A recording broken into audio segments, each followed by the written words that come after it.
Okay, everyone, let's talk about goals, because I feel like we all have goals in life, right? I mean, I don't know your life, but I assume you do if you clicked on this video. But I know for many of us, it can actually be really difficult to set goals that we stick to. We might feel like no matter what we do, we just never seem to follow through on our goals, which can leave us feeling discouraged. And then in turn, that makes you sort of doubt if you can even accomplish those things that you set out to do in the first place. If any of this resonates with you, then it's likely that when you're trying to figure out what's going wrong, you're probably seeing the source of the problem as yourself. But I think the major problem here has very little to do with who you are as a person and more so with how you are setting your goals. So let's talk about how you might be setting goals in a way that's actually getting in the way of you achieving them. Like a lot of you guys, I struggled a lot with setting goals in the past, and when things didn't go well, I often looked internally at myself like, what is wrong with me? In the past, I would use the concept of SMART goals, which if you're not familiar, SMART goals just stands for smart, measurable, achievable, relevant, and time-bound goals. So I would come up with a set of goals based on this framework, and I would set a date that I believed was achievable. And then I took the conventional advice, which is to divide my large goals down into smaller, more manageable chunks. But the problem I found with the SMART goals framework is that we are not machines. This method of goal setting means that inevitably you will have certain tasks that you need to get done on a weekly and daily basis, and then your goal just turns into a very rigid, arbitrary deadline. Now, don't get me wrong, I was also trying to be very clever about how I set those SMART goals. I knew that sometimes I'm going to be sick, sometimes I might want to socialize more, I might want to take a vacation or just take a break. So I always try to factor in extra time to account for all of those things that could happen. But no matter how much I did that, it just never seems to work out. And this is why I think so many of us struggle to achieve our goals. Because this type of goal setting, in my opinion, sets you up to focus on everything you didn't do. And then it's easy to start viewing everything you didn't do as a moment of failure. Some days I wasn't as productive as I planned to be, but at least I showed up and did something. Some days I resigned to doing nothing because I knew I was exhausted, or I was lacking a lot of downtime to just do a hobby or something else that would re-energize me. And I kind of just felt like sometimes just taking one day off to do nothing is much better than pushing through that fatigue and exhaustion a whole week and just trying to do work when you're feeling meh.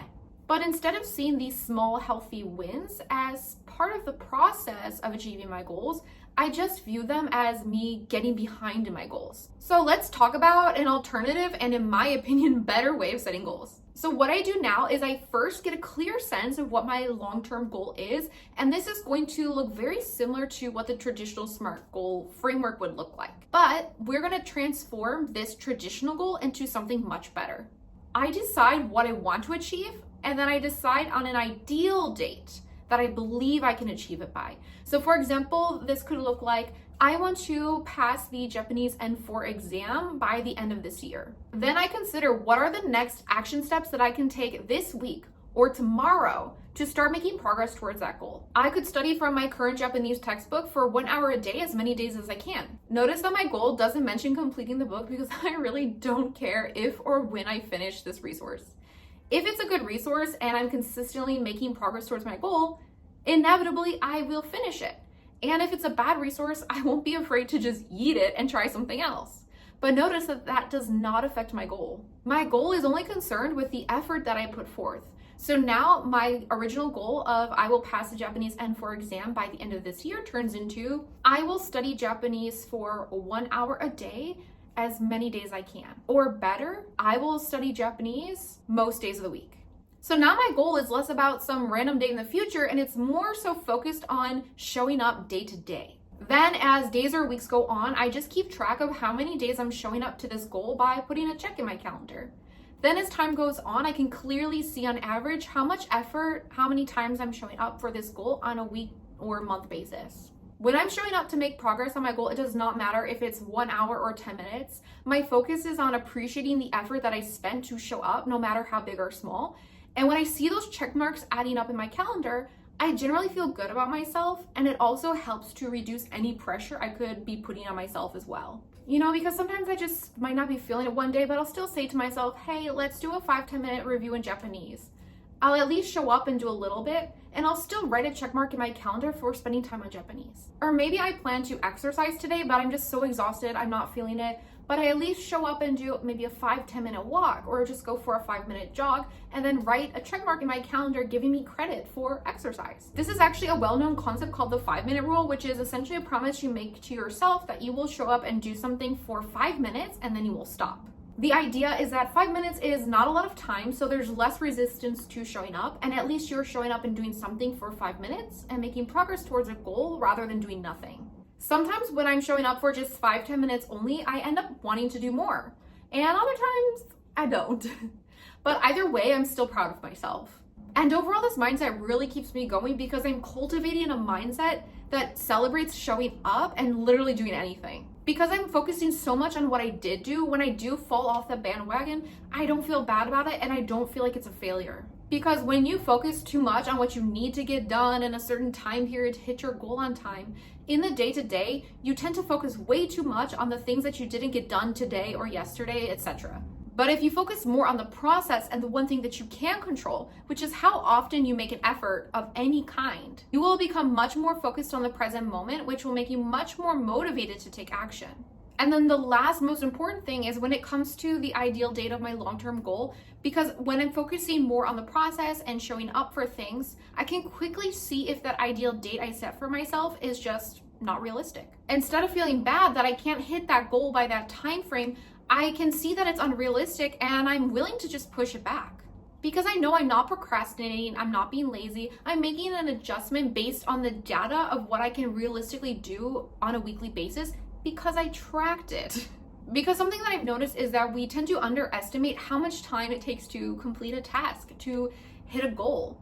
And when it comes to the SMART framework, no matter how accurate you try to be, I feel like it's highly likely that whatever date you choose is probably not possible. Because instead of realizing that you probably just underestimated how much time and effort it takes to complete something, it's very easy to feel like the problem is, oh, I just didn't work hard enough, I haven't been consistent. So you're focusing on what you didn't do, and then you fall into this trap of feeling like you have to work even harder to catch up. And then of course, it's unlikely that you will catch up, and in the process, you just degrade your confidence and you start to doubt whether you can even achieve your goal in the first place. So now when I feel like it's taking me too long to reach a goal and I think, hey, that date I set for myself, it's going to come and go and it will not be done. I can go back and see all of the check marks in my calendar and I can see how often I was showing up. I can see that I've showed up most days of the month. I have no idea how much time I spent on my goal each day, but I know that I was consistently showing up. This then proves to me that I am doing my best and I am showing up consistently. It's just taking more time than I originally estimated. Instead of feeling bad that I can't hit that goal by that time frame, I just realize that it's not a realistic goal and I push the date back. Because I know I'm not procrastinating, I'm not delaying, I'm not being lazy. I'm making an adjustment based on the data of what I could actually get done in an average week or month. The reason I feel like my approach to setting goals works much better than the SMART framework is because I'm essentially converting a completion-focused goal into a process-focused goal. It's not that I divided my long-term goal into smaller, more manageable chunks, because again, this still focuses on a deadline, on completion. Rather, I converted my goal into something that cultivates a healthy mindset around the process. It encourages taking action, it doesn't judge you based on how much you did in a sitting, and it rewards you for showing up, for committing to 5 to 10 minutes instead of 0. It also serves as a way to remind yourself that you're doing your best. You are making progress towards your goal, even if you just don't hit that goal on time. It reminds you that it's okay, just keep going.